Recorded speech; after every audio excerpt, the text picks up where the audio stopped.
So if you've been getting my newsletter and reading my blog and watching my videos for a while, you probably know that I've worked a lot with technical professionals, so people who work with technology in various different guises.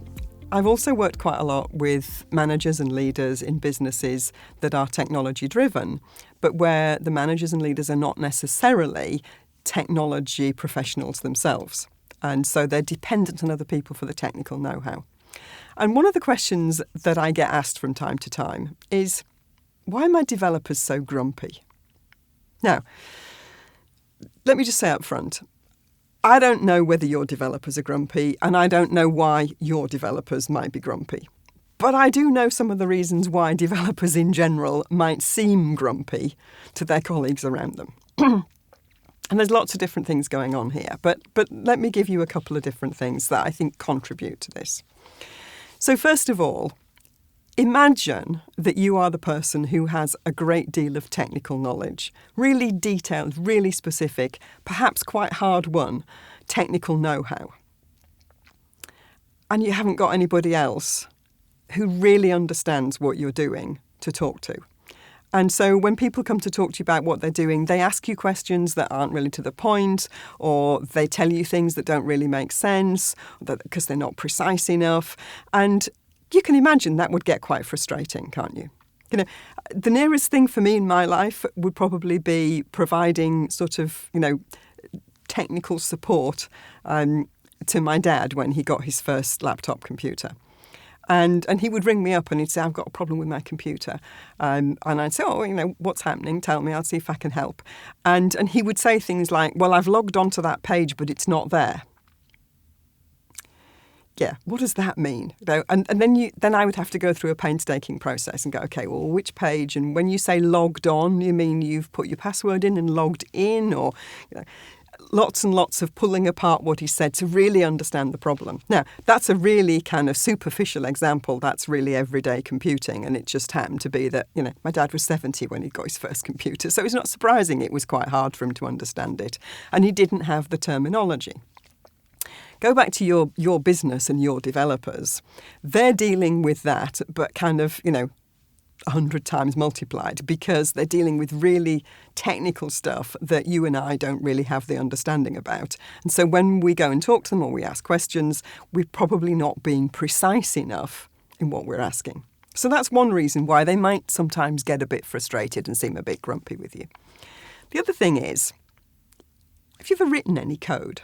I mean, I've only done a little tiny bit. I did part of it as part of my maths at university and also as part of my psychology degree. I worked on real-time programming as part of a module about artificial intelligence. Now, this is long enough ago that it wasn't as sophisticated as that kind of thing is now, but I've done a little bit of programming. So the way I understand it from talking to developers is when you're writing code, you're creating something that hasn't been done before. And okay, maybe you're using some building blocks that already exist. But you have to hold in mind the big picture. And at the same time, you're not just creating something, out of thin air. There are rules about how it has to be created. And so it requires a great deal of concentration. And sometimes when you get in the zone with that and all these different moving parts in your head are all kind of coming together and you've got the big picture in mind and you've got the various different, chunks of work and how they're going to talk to each other and how they impact on each other, all that kind of, you've got all of that going on, then somebody comes along and taps you on the shoulder and says, did you have a nice weekend? You can imagine why that would make somebody a bit grumpy, can't you? Because if you're so immersed in really detailed information, and, for most of us, we will have an equivalent to that. I would say for me, the equivalent is if I'm designing a training program. If it's, quite a long, complex training program, it's going to cover different things, then keeping the big picture in mind and at the same time designing the flow of the work through various different days and thinking about the details of specific activities and how they're going to build on each other and how each piece will inform the next piece, I would say that's my equivalent of it. And if I'm sort of, down the rabbit hole doing all of that, then I really don't want to be interrupted. And if somebody did interrupt me, I probably would be a bit grumpy with them. So have a think about, what's the equivalent for you and what would that be like if somebody interrupted you in the middle of it? Because there's a bigger picture here. This is not just about why my developer's grumpy. Why are you behaving in such a way that gets that response from them? Most businesses now are completely dependent on technology. There probably are some occupations out there somewhere that don't require a computer at any point during the working day, but they are very few and far between now. Most of us are dependent on technology of one sort or another in order to do our jobs. Which means that ultimately we're all dependent on the people who run the technology, the people who design the technology, the people who keep the technology up to date, keep it functioning, solve the problems when it doesn't work the way that we hoped.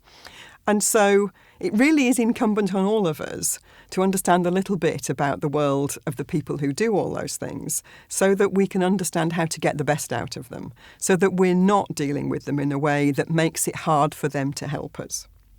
Because my belief is that most people go into a job wanting to do it well, wanting to interact well with their colleagues, wanting everybody to be successful. And the only reason any of us get a bit grumpy is because we're not being given the opportunity to do what we want to do, what we're capable of doing, what we can really contribute to the organisation's success. So remember that next time you find yourself thinking, why are my developers so grumpy?